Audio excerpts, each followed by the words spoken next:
अच्छा सुनो, सब्सक्राइब करते वक्त ना घंटी बजा देना। शुक्रिया आप सभी का।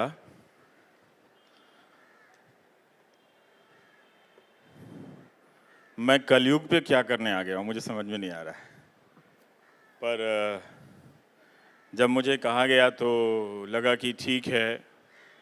वैसे ही कलयुग के न्यूज़ कास्टर हैं तो कलयुग पे बोल आते हैं और मुझे लगता है कि कलयुग से बड़ा कोई क्यूट युग नहीं है। बहुत ही क्यूट एरा है हमारा। अब सतयुग तो हमने देखा नहीं, पर सुना है कि वहाँ हर चीज़ देवताओं के पास होती थी और उनसे असुर लोग झगड़ा करते रहते थे और अंत में देवता उनको मार काट के बराबर करके सब ले जाते थे। तो लोगों को कुछ मिलता जुलता नहीं था। पर इस कलयुग में मुझे लगता है कि कम से कम हम लोग आपस में मैनेज तो कर रहे हैं ना।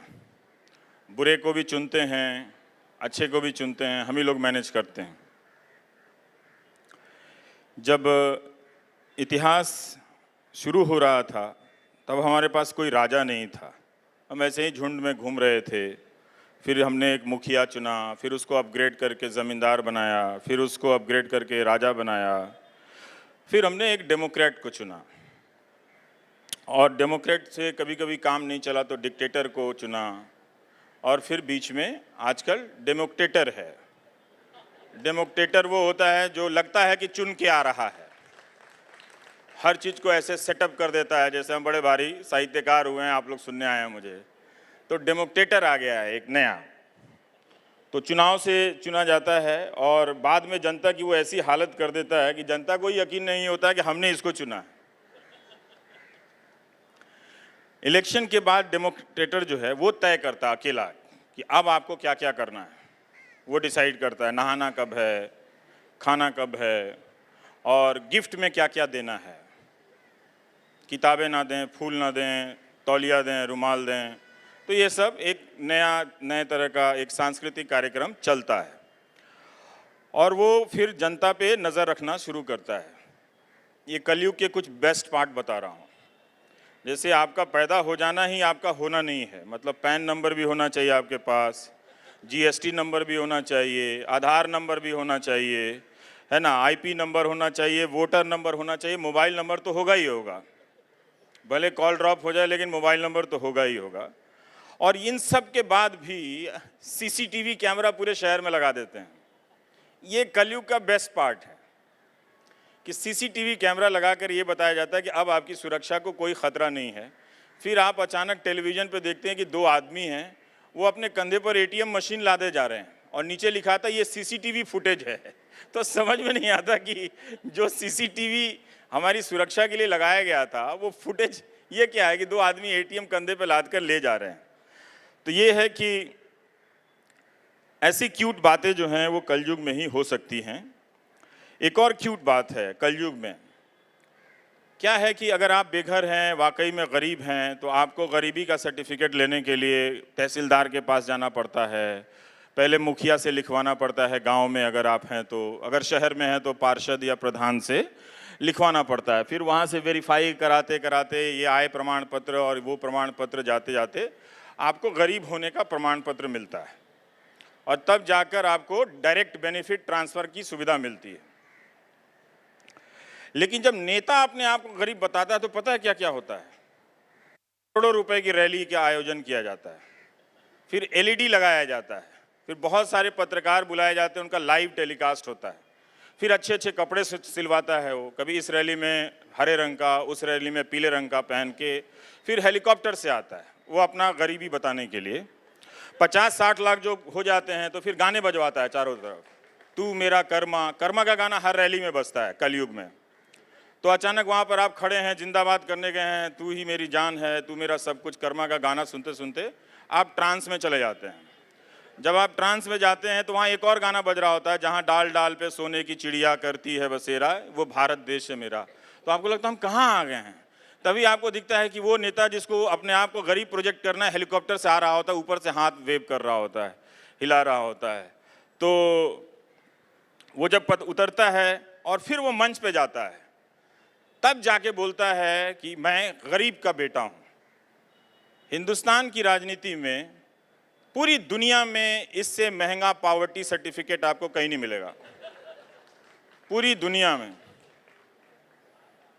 50-60 करोड़, उसमें कई सारे लेवल के संपादक बैठ के रो रहे होते हैं, गरीब का बेटा आ गया है, ये देखो गरीब का बेटा आया, यहाँ पर एलईडी स्क्रीन पर दिख रहा है, कितना अच्छा भाषण देता है, कपड़े देखो उसकी अच्छी है, कितना अच्छा है। तो ये सारा करके, ये सब क्यूट युग में ही हो सकता है जिसे हम लोग कलयुग कहते हैं, और कहीं तो हो नहीं सकता है, क्योंकि इतना डेमोक्रेटिक स्पेस कहाँ मिलता है कि आप अमीर होने से, अंबानी जी अगर आज चाहें तो आप गरीब नहीं घोषित कर सकते हैं, लेकिन नेता अगर चाहे, भले ही सारा पैसा किसी और के पास हो, किसी उद्योगपति के पास, तो वो उसका छोटा सा परसेंटेज खर्च करके अपने आप को गरीब बता सकता है। मैंने अपने पूरे पॉलिटिकल जर्नलिज्म, छोटा सा हिस्सा है, उसमें एक भी नेता को नहीं देखा जो खुद को गरीब कहता हो, और सरकार ने गरीबों की मदद की जितनी भी योजनाएं बनाई है उसका कोई लाभार्थी हो, एक भी नेता नहीं दिखा मुझे। या वो उज्ज्वला योजना से गैस का कनेक्शन लेता हो, या वो इंदिरा आवास योजना से उसने मकान लिया हो, ऐसा नहीं। जो बड़े स्तर पर अपने आप को गरीब कहते हैं, ये हमको दिखा नहीं आज तक। तो ये जो है, अचानक उनको याद आता है, जब 15-16 साल तक वो राजनीति में रहते हैं, अचानक याद आता है कि ओह माय गॉड, मैं तो गरीब का बेटा था, माँ मैं गरीब का बेटा हूँ, मैं गरीब का बेटा हूँ। पूरा देश कहने लगता, हाँ ये गरीब का बेटा है, हाँ ये गरीब का बेटा है, बुलाओ जावेद साहब को, सलीम साहब को, एक गरीब का बेटा मिल गया, लिखे नया एक स्क्रिप्ट, गरीब का बेटा मिल गया है, चलो वोट दो, गरीब का बेटा मिल गया है। ये कलयुग में हो सकता है, सतयुग में नहीं हो सकता। सतयुग में तो कोई गरीबी नहीं दिखता था, तो सर्टिफिकेट की क्या ज़रूरत थी। भगवान जी आए, हम तो नहीं मालूम भगवान जी का क्या ज़रूरत है, नहीं ज़रूरत है। वो हमेशा अच्छे हैं, दूसरी की मदद कर देते हैं, कुछ गलत होता है तो असत्य पे हमेशा सत्य की विजय प्राप्त कर लेते हैं। हम लोग यहाँ पर असत्य पे विजय प्राप्त ही नहीं कर पाते हैं, चाहे आप जितनी कोशिश कर लीजिए। अब तो न्यूज़ करते करते एक भ्रम था कि ये शायद सत्य है, असत्य पे सत्य की विजय यहाँ प्राप्त होती है। अब तो वहीं से फेक न्यूज़ की फैक्ट्री पैदा बनने लगी है। तो ये सब बैकग्राउंड आपको कलयुग का समझना बहुत ज़रूरी है, और एक ख़ास तरह का बैकग्राउंड होना ज़रूरी है, तभी आप बैंकों से लोन ले सकते हैं, फिर एनपीए में बदल सकते हैं, और फिर गायब हो सकते हैं। सतयुग में तो पुष्पक विमान कुछ भगवानों के पास ही था, यहाँ बैंक डिफ़ॉल्टर के पास भी है, वो जा सकता है, दूसरे देश में जा सकता है, तीसरे देश में जा सकता है। तो ये हम सबको एक चांस मिलता है।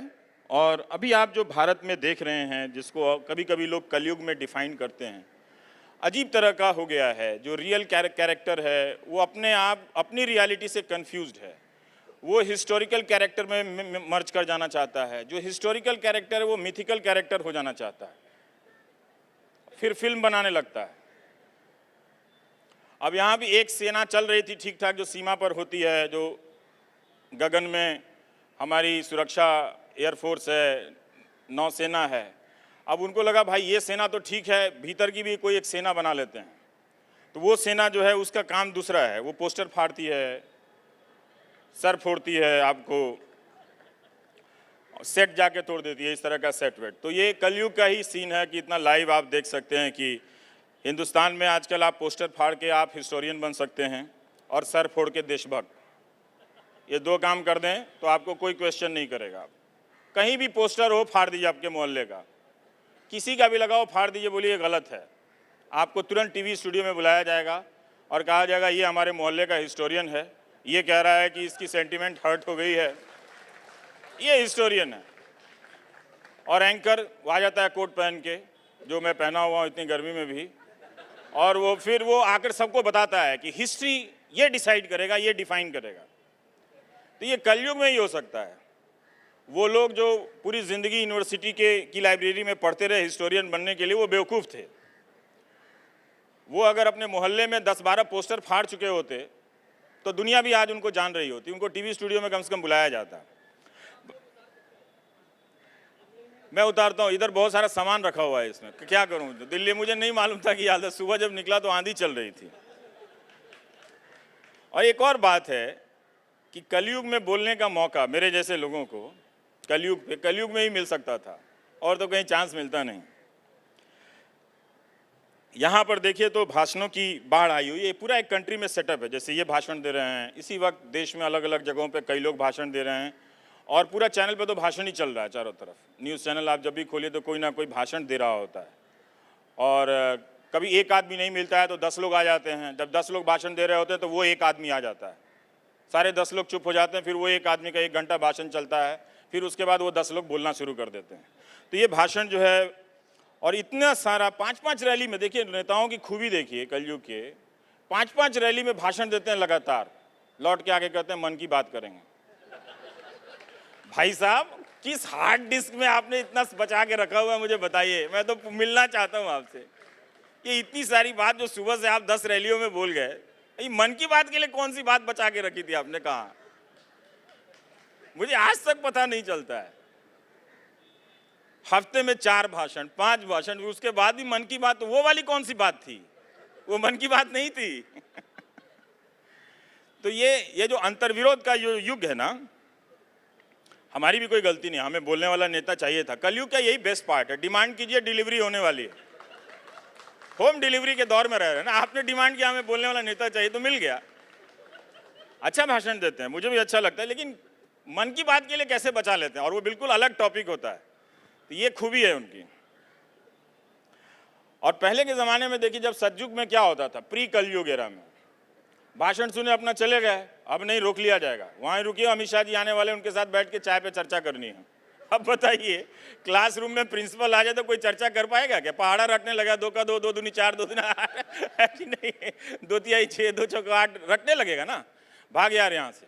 तो अब आपको भाषण सुनने के बाद घेर के वहीं पे बैठाया जाता, मैं यहाँ बैठा हूँ, चाय पी रहा हूँ, आप भी चाय पियो और चर्चा करो मेरे सामने। तो ऐसा चर्चा भी देखिए, उसमें सीसीटीवी के कैमरे के दायरे में आ गई है। और ये सब हम लोग लाइव करते हैं कि 25 जगह पर लोग उतरे हुए हैं देवदूत की तरह, और लोगों को घेर के 15 लोग बैठे हुए हैं, फिर रेडियो से आकाशवाणी होती है, फिर चाय पे चर्चा हो रही है वहाँ पे। तो इससे क्यूट एज बताइए कब था? इतना शानदार, लोग रोते हुए मिलने में, रो क्यों रहे हो? इससे शानदार, एंटरटेनिंग, फनी टाइम कभी भी नहीं था। बेस्ट टाइम हम लोग हिंदुस्तान के दौर से गुजर रहे हैं। ये सिर्फ कलयुग में हो सकता था। सतयुग में तो सब था, लेकिन माइक नहीं था, मैंने कभी देखा नहीं। हवाई जहाज़ की चर्चा सुनी है मैंने, प्लास्टिक सर्जरी की भी चर्चा सुनी है, पुल बनाने की भी चर्चा सुनी है, लेकिन माइक की चर्चा हमने नहीं सुनी। वो आकाशवाणी हो जाता था अपने से, वो कहीं ब्रेक हुआ होगा तभी हमने ये वेवलेंथ वाला कुछ डिसाइड किया। तो ये है कि जब मुझे कहा गया कि आपको टाइम्स लिट फेस्ट में कलयुग पे बोलना है, तो पहले मैंने मना कर दिया था। सच बात यह कि मैं क्या बोलूँगा कलयुग पे। फिर मैं तैयारी करने लगा, क्योंकि लगा कि ये एक चांस की बात है। अगर कलयुग पे मेरा भाषण हिट हो गया, सोच लीजिए आप लोग, अगर यहाँ का दिया हुआ भाषण अगर हिट हो गया तो मेरा आटा और बिस्कुट खूब बिकेगा। मैं सच बताता हूँ, मैं दुनिया का पहला 0 टीआरपी एंकर हूं, कुछ बिक ही नहीं रहा है मेरा। 0 टीआरपी एंकर दुनिया में आपको पहला मिलेगा। तो इसीलिए मैंने तैयारी की कि चलो रवीश, आज तुम मेहनत कर लो, एक दिन एक भाषण की बात है, तुम्हारा आटा, तेल, कोई भी तेल पंसारी के दुकान से लेकर अपना नाम लगा देना और बिक जाएगा। फिर बाबा लोग धूप घी अगरबत्ती पहले से बेच भी रहे हैं, तो मेरा भी ऐड वैड निकलेगा। बोइंग से उतरूंगा मुंबई एयरपोर्ट पे, एक हाथ में कुकर होगा, दूसरे बगल में स्कूटर होगा, ऐड दे रहे होंगे, सरसों तेल भी मेरे नाम का होगा, अगले साल मैं स्पॉन्सर भी हो सकता हूँ। तो इसलिए मैंने बहुत चांस अपना लगाया, दिमाग लगाया कि कलयुग पे बोलना है, बेटर बी प्रिपेयर्ड। तो इसको लाइटली नहीं लेना है। तो मैं कमरे में बंद हो गया, तैयारी करना शुरू किया और कलयुग को रोमांटिसाइज किया, फैंटिसाइज किया कि क्या हम इस एज में कलयुग की मार्केटिंग कर सकते हैं। क्योंकि जब से ये वेस्टर्न वाले आए हैं, अंग्रेजी शिक्षा आई है, उसने कलयुग को बहुत बैड लाइट में प्रेजेंट किया है। आजकल सारी हिस्ट्री राइटिंग इसी से शुरू हो रही है, रिवीजन, कि वेस्टर्न आइडियोलॉजी ने हमें बैड लाइट में प्रेजेंट किया है, हमारी कल्चर को, ये को। तो ये कलयुग हमारे कल्चर का, हमारा मैथमेटिक्स का, एज की जो काउंटिंग है उसका एक देन है। तो मैंने सोचा कि इसीलिए कलयुग पे एक तैयारी करनी ज़रूरी थी मेरे लिए भी। मेरा एक सपना है, ध्यान से सुनिएगा, आपका भी होगा, एक नहीं बहुत सारे मेरे सपने हैं। मैं बचपन से ही सैनिक बनना चाहता था। एक, पायलट बनना चाहता था, जहाज़ देखा तो घबरा गया, भाई छोड़ो भाई ये नहीं होने वाला मुझसे। इसके अलावा teacher, cricketer, doctor, engineer, mummy papa, दोस्त, जिसको भी देखता था वैसा ही बनना चाहता था। आप लोग भी वैसा ही बनना चाहते थे। इस तरह के डाइवर्स ड्रीम रखा कीजिए। जब भी आप नेता बनेंगे ना, जहाँ भी जाएंगे आप उससे मैच करा दीजिएगा। अरे बच्चों, मैं तुम्हारे बीच आया, मैं बचपन से ही बच्चा बनना चाहता था। यही हो सकता है। सब कुछ ऐसा, जो भी सपना आज आप देख रहे हैं वो आपका कभी ना कभी देखा हुआ होना चाहिए, तभी आप लोगों से कनेक्ट कर पाएंगे। ये बहुत इंपॉर्टेंट है, लोगों से कनेक्ट करना। आजकल लोग कहता है कि भाषण वैसा होना चाहिए कि लोगों से कनेक्ट हो जाए। तो आपने बहुत सारे ज़िंदगी में ड्रीम देखा होगा। इंजीनियर बनने का तो सबको दिखाई दिया जाता है। अब मैं बोलूँ मैं बचपन से इंजीनियर बनना चाहता हूँ, यहाँ पर 100 लोग कह देंगे हाँ हाँ हम भी बनना चाहते थे, क्या हुआ, तुम क्यों नहीं बने। तो ये बहुत ज़रूरी है कि कुछ बनने का सपना आप पहले से देख लीजिए, वरना लगेगा बिना कार्ड के ही शादी में आ गए हैं। नमस्कार। बहुत बुरी बुरी चीज़ें मैंने सुनी, लेकिन कलयुग जो है मुझे कभी बैड युग नहीं लगा। घोर कलयुग थोड़ा बैड लगता है, थोड़ा एक्सट्रीम हो जाता है, पर हम उससे भी एडजस्ट होने लगे हैं। अब हमारे जो न्यूज़ चैनल हैं ये हमारे ऑफिशियल रिप्रेजेंटेटिव हैं कलयुग के। गीता में लिखा हुआ है क्रोध मत करो विवेक नष्ट हो जाता है। एंकरों ने समझ लिया, अरे अच्छा क्रोध करने से विवेक नष्ट हो जाता है, अब मैं चिल्लाऊंगा दिन रात बैठ के। तो वो गीता को प्रूव कर रहे हैं, हाँ गीता में तो सही लिखा हुआ है, जब मैं क्रोध करता हूं तो विवेक नष्ट हो जाता है, फैक्ट्स नष्ट हो जाते हैं, लॉजिक नष्ट हो जाते हैं। तो हम एक ऐसे दौर में आ गए हैं, नाम गीता का लेते हैं लेकिन जो लिखा है उसका उल्टा करने लगते हैं। तो अगर आप हमारे न्यूज़ एंकर नहीं होते तो बताइए इस कलयुग में क्या होता, मज़ा आता आपको? नहीं आता मज़ा।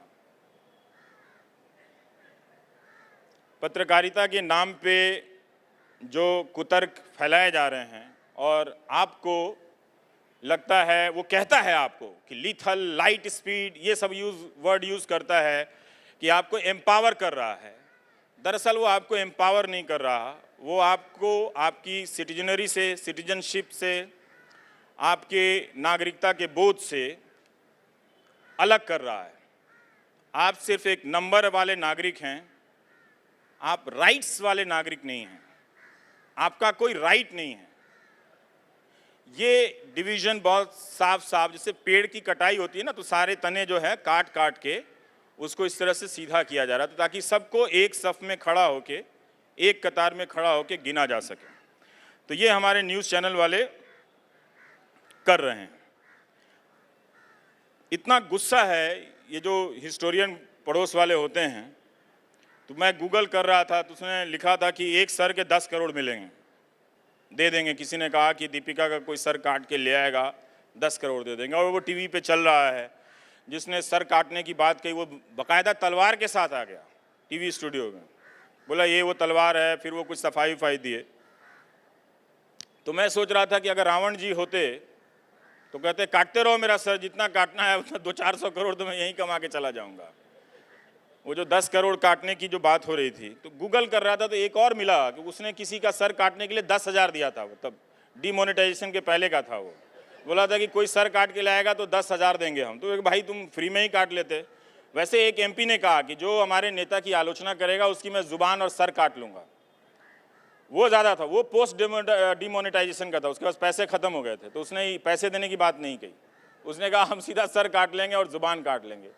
ये हमारे कलयुग जिसको हम डेमोक्रेटिक सेटअप में देखते हैं, उसको ठीक से देखिए कि हो क्या रहा है। आप एक सिटीजन के रूप में अपने बोलने और सोचने और अपनी बात को अलग अलग कलाओं के माध्यम में दर्शाने के लिए जब आप आगे आते हैं तो कितनी मुश्किलें खड़ी हो जाती हैं, कितनी सेनाएं आ जाती हैं, कितने टेलीविज़न एंकर आ जाते हैं और सब आपको घेर लेते हैं। जैसे आज की रात भारत की जो महान संस्कृति है वो अगर ना बचाई गई तो कुछ नहीं बचेगा।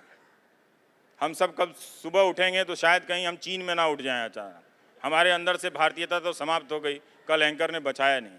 तो ये ध्यान में रखिएगा कि हमारे ही समय में देखते देखते सर काटने की बात करने वालों को टीवी स्टूडियो में बिठाया गया।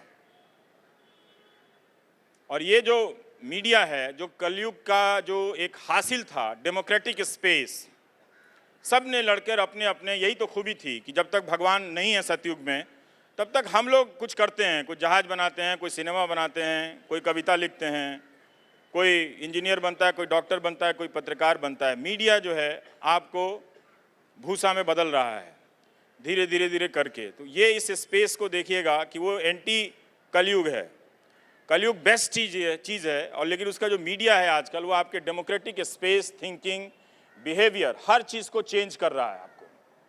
तभी आप किसी बोलने वाले को हवाई जहाज में मिलते हैं तो धक्का देके चले जाते हैं कि तुम बड़ा विरोध करते हो। बताइए, मैंने उसको नहीं बताया कि मैं कलयुग पे बोलने जा रहा हूँ, पर तब मैं सोच रहा था, मैंने कहा ठीक है कोई बात नहीं। कुछ प्लस पॉइंट भी मैं आपको बता देता हूँ ताकि आपको बुरा ना लगे। हमें अक्सर लगता है कि जो ज़िंदगी है वो टेलीविज़न से या नेताजी के भाषण से या उनकी चुनावी जीत से सब कुछ डिफाइन हो रहा है। ऐसा नहीं है। बहुत ही शानदार मुल्क में हम लोग रहते हैं। कोई भी मुल्क अपने लिए शानदार ही होता है दुनिया का। बहुत लोग अपनी अपनी ज़िंदगी को अपने हिसाब से, बिना टेलीविज़न के इंटरवेंशन के, बिना किसी नेता के इंटरवेंशन के उसको डिफ़ाइन कर रहे हैं, ज़िंदगी को गढ़ रहे हैं, ज़िंदगी को नए नए मायने दे रहे हैं। इसी समय में ठीक है कि मीडिया आपको वहाँ तक नहीं जाने देता है ताकि आप ज़िंदगी की विविधता, डाइवर्सिटी, उससे जुड़कर अपनी कल्पनाओं को कोई और नया मुकाम, नया रंग ना दे दें। हम सबको एक नंबर में बदलना है। देखिए नंबर क्या है? नंबर मतलब उस भेड़ का एक नया नाम है। कहा गया कि भीड़ और भेड़ नहीं बनना है, नंबर आपको भेड़ बनाने की प्रक्रिया है। सब चीज़ का नंबर, जिसको आपको लगता है कि हाँ हमारी सिक्योरिटी के लिए नंबर बहुत ज़रूरी है सरकार को, जिसमें आप विरोध नहीं करते हैं, सवाल नहीं करते हैं, सोचते नहीं हैं। कहीं भी एक आधार कार्ड लेके लोग घूम रहा होता है। तो ये जो हालत है इसको आप समझिए। यही नंबरिंग की प्रक्रिया टेलीविज़न के ज़रिए की जा रही है कि आपकी डाइवर्सिटी ख़त्म करके एक number is equal to one ideology is equal to one नेता। बाकी सारे नेताओं का मजाक उड़ता है, बाकी सारे सवालों का मजाक उड़ता है। तो डेमोक्रेसी में एक तरह से ये नंबरिंग की एक प्रक्रिया चल रही है दूसरे तरीके से, और इसका नुकसान आपको दिखेगा। लेकिन फिर भी अच्छी बात यह है कि ज़िंदगी जो है, नए नए तरह के देवता लोग लॉन्च हो जाते हैं आजकल। जैसे मैं बनने की कोशिश कर रहा था, लेकिन जनता जो है वो पंचर कर देती है थोड़े थोड़े समय में। बहुत सारे नेताओं को जो दावा करते हैं कि वो देवता बन गए हैं, उनको लोगों ने पंचर किया है। तो हमें लोगों पे विश्वास करना चाहिए। एक ही चीज़ है कि हमारे आज के समय में कोई स्टैंडर्ड नहीं है। आप कोई भी स्टैंडर्ड बनाने का प्रयास करेंगे, उसको ध्वस्त कर दिया जाएगा, उसको गिरा दिया जाएगा। तुरंत चले आएंगे, कहेंगे कि ये रोड शो हुआ है, गलत हुआ है। तो कोई तवलीन सिंह बोलेंगे कि एमएस गिल को राज्यसभा कांग्रेस ने बनाया, तो ये रोड शो गलत हुआ है, उससे क्या लेना देना है? ये गलत हुआ है, सही हुआ, इसकी बात बताओ, फिर उसके बाद में तुलना कर लेंगे। क्या आप कह रहे हैं कि दोनों सही हुआ है, या आप कह रहे हैं दोनों गलत हुआ है? तो साफ साफ बोलो, ये भी गलत हुआ है, वो भी गलत हुआ है। तो ये इज इक्वल टू की थ्योरी हो रही है। ये भी नंबरिंग है। सबको एक जैसा बना दो, हर सवाल को एक जैसा बना दो। आप बोलो आज गर्मी लग रही है, हाँ तो 2014 के पहले भी गर्मी लगती थी। तो सबकी सारे सवाल, सारे जवाब की एक नंबरिंग हो रही है। हर सवाल को एक ही पैटर्न में, आप कोई सवाल पूछिए, 4 प्रवक्ता आ जाते, उस सवाल का जवाब नहीं देते हैं, वो बकना शुरू कर देते हैं। वो पूरा गूगल करके लेके आएंगे और वो बताएंगे देखिए 83 में उन्होंने ऐसा किया, 93 में उन्होंने ऐसा किया, 2017 में हम ऐसा कर रहे हैं। तो ये नंबरिंग है, लॉजिक का, रीज़न का और क्वेश्चन का और आंसर का। कहीं कोई डाइवर्सिटी नहीं है। लेकिन फिर भी जनता पे आप भरोसा रखना चाहिए कि वो जानता है, जनता को पता है, उसे जानती है वो कि जो ये कलयुग है वो उसका युग है, वो डेमोक्रेटिक युग है कलयुग जिसको हम बोलते हैं।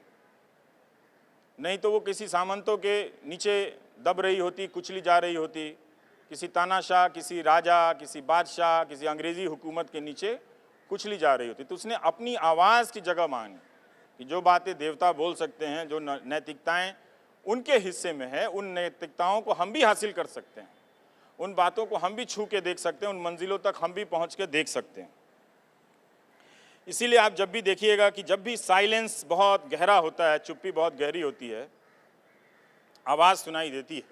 वो आवाज़ बड़ी ना हो ये और बात है। जस्टिस लोया की मौत की घटना के बारे में जब कैरवान ने रिपोर्टिंग, तो चुप्पी पसर गई चारों तरफ। लेकिन उसी में 10 वकील धरना दे रहे हैं लातूर में, 15 लोग आज़ाद मैदान मुंबई में बोल रहे हैं, कोई एक रिपोर्टर है जो उसको छाप रहा है, लिख रहा है, वो स्पेस लेने की कोशिश कर रहा है। छोड़ दीजिए स्टोरी क्या है नहीं है, वो जो साइलेंस है, डर है, उसके खिलाफ कोई ना कोई बोलने की कोशिश कर रहा है। तो हमारी फितरत है, डराने वाले के पास औजार बहुत हैं, लेकिन डरने वाला जानता है कि वो बहुत दिनों तक नहीं डर सकता। तो वो आवाज़ आने लगती है धीरे धीरे। कुछ लोग यही लिखने लगते हैं, बहुत सारे वेबसाइट जो नहीं रिपोर्टिंग कर सकते हैं तो वो यही लिखना शुरू कर दिया कि कौन कौन नहीं बोल रहा है। तो नहीं बोलने की पहचान भी बहुत दिलचस्प है। हमारे समय की घटना, एक बहुत शानदार घटना हो रही है कि हम खुद भी बोल नहीं पा रहे हैं, हम में हिम्मत नहीं है, लेकिन हम इसके साथ साथ इस बात की पहचान कर रहे हैं कि कौन कौन नहीं बोल रहा है। ये हमारे टाइम, और ये हम रिकॉर्ड कर रहे हैं अपनी स्मृतियों में, जो शायद बाद में काम आएगा। ये हमारे समय की सबसे अच्छी खूबसूरती है कि हम अपनी चुप्पी को दर्ज कर रहे हैं। पता है हमको कि हम चुप हैं, हमने अपनी बुद्धि और विवेक अभी नहीं खोया है।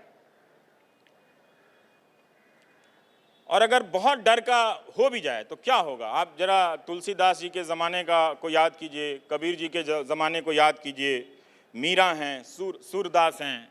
इन लोगों ने क्या किया? जब समाज में इतनी बंदिशें थीं तो वो अपनी रचनाओं के ज़रिए अपने लोगों को किसी दूसरे लोक में ले गए,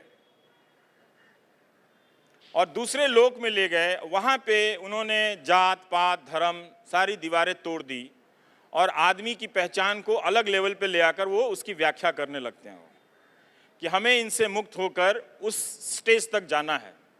ये हमारे देश में बहुत पहले हो चुका था, ये हमारे देश में आज भी हो रहा है। किसी पारलौकिक दुनिया में ले जाना, अगर आप देखेंगे कि बहुत सारा अगर कंट्रोल है तो इसी दौर में ऐसी तैसी डेमोक्रेसी भी है। वरुण ग्रोवर हैं, प्रतीक सिन्हा हैं, ऑल्ट न्यूज़ वाले जो फेक न्यूज़ को एक्सपोज करते हैं, ध्रुव राठी हैं, प्रशांत भूषण हैं, पुरंजय दास ठाकुरता हैं। ये लोग क्या कर रहे हैं? ये आपको उस डर की दीवार में को कुरेद रहे हैं, हल्का हल्का हल्का कुरेद रहे हैं, और आपको दूसरे, जो बात कबीर ने, तुलसीदास जी ने की, आपको एक पारलौकिक दुनिया में ले गए जहाँ एक आदर्श की स्थापना की जो आपको आज दिखता नहीं है। तो वो जब तक ये कल्पनाएं आपके भीतर, हमारे भीतर, इन कल्पनाओं के प्रति सम्मान बचा हुआ है, आप यकीन जानिए हमारे भीतर लोकतंत्र बचा रहेगा। जब तक आप रोमांटिसाइज कर रहे हैं, फैंटेसी में हैं, डेमोक्रेटिक हैं। अगर इस ट्रैफिक जाम में अगर आप फंस भी गए हैं तो आप अपनी कल्पनाओं से, आपको वो फितरत हासिल है मनुष्य होने के कारण कि आप समुंदर के उस पार अपनी कल्पनाओं में घूम सकते हैं। और मुंबई के इस स्टूडियो में तो ऐसे न जाने कितने गाने शूट हुए होंगे, है ना? तो हमें देखना चाहिए कि अगर आप हमसे हमारा लोक छीन लेंगे तो हम कहीं और अपना लोक रच लेंगे, किताबों में रच लेंगे, कविताओं से रच लेंगे, अपनी चुप्पियों से रच लेंगे, हम एक नई दुनिया रच लेंगे। हम सिर्फ इसी दुनिया के मोहताज नहीं हैं जो पुलिस से, जो इनकम टैक्स से, जो सीबीआई से, जो इन्फोर्समेंट डायरेक्टरेट से डिसाइड होती है। सिर्फ वही हमारी ज़िंदगी या हमारी दुनिया को परिभाषित नहीं कर सकते हैं ये लोग। इसलिए आज के दौर में जो भी इस लोक से लड़ रहा है, जो भी इस लोक में लड़ रहा है, वो ये कोशिश करता है, जो सोचता है कि हम इस जनता को विस्थापित करके, इसको नंबर से दे के, इसका खाना पीना, इसका वोटिंग पैटर्न, हम हर चीज़ जान जाएंगे आर्टिफिशियल इंटेलिजेंस से। वो देखिए, वो एक खतरनाक आग में फंस रहा है वो, और कोई भी अंत में नहीं चाहेगा कि अपनी आज़ादी हम फिर से उस गुलामी की तरह जीना शुरू कर दें। और जैसे राजसमंद में अभी क्या हुआ, लोगों ने मारा, उसको काटा, उसका वीडियो बनाया। अब दूसरा एक खेल हो रहा है, मारने वाले के प्रति सहानुभूति पैदा की जा रही है और उसके लिए चंदा जमा किया जा रहा है। ये सब आप सोचते हैं कि अलग अलग घटनाएं हैं, नहीं, अलग अलग घटनाएं नहीं हैं। ये सब लिंक हैं, टेलीविज़न से लेकर हर जगह तक लिंक हैं, जिसका परिणाम ये है कि आज आप ये कहना शुरू कर दिए हैं कि जिसने हत्या की है उसको चंदा दिया जाए। हमने जो कानून के राज के प्रति जिस संविधान की यात्रा, जिस संविधान को लेकर हमने यात्रा शुरू की थी, उसी के खिलाफ हम जीने लगे हैं। क्या ये कभी हो सकता था? ये पता है ये क्या मान्यता दी जा रही है? ये हो क्या रहा है? आप समझिए, जो मारा गया उसका एक मजहब है, हमें जो देखने का नज़रिया मिला।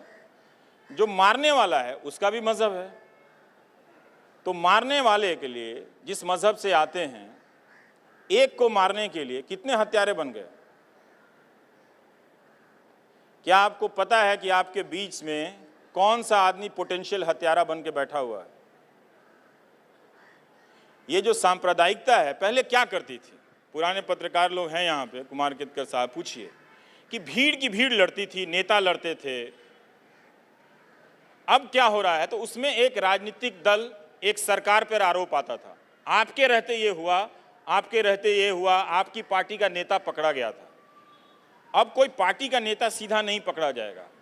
जो रात दिन टेलीविजन पे हम हिंदू मुस्लिम चला रहे हैं, वो किसी और को नहीं, आपके ही बच्चों को ह्यूमन बॉम्ब में बदल रहे हैं।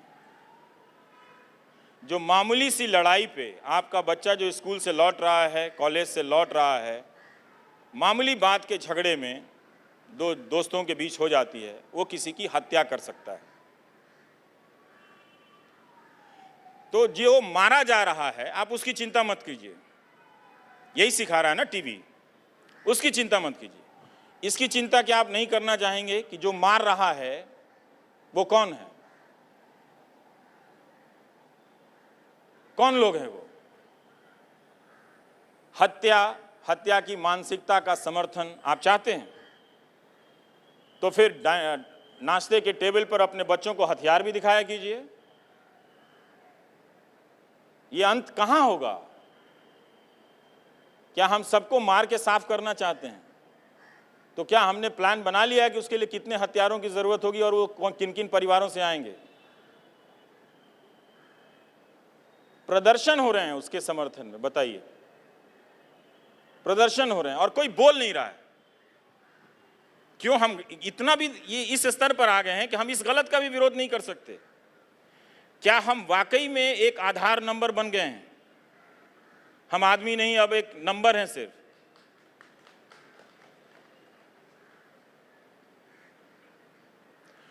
उस राजनीति की बुनियाद कहां से आ रही है? इतना मसाला जो व्हाट्सएप यूनिवर्सिटी से 3 साल से आप देख रहे थे। अच्छा सुनो, सब्सक्राइब करते वक्त ना घंटी बजा देना।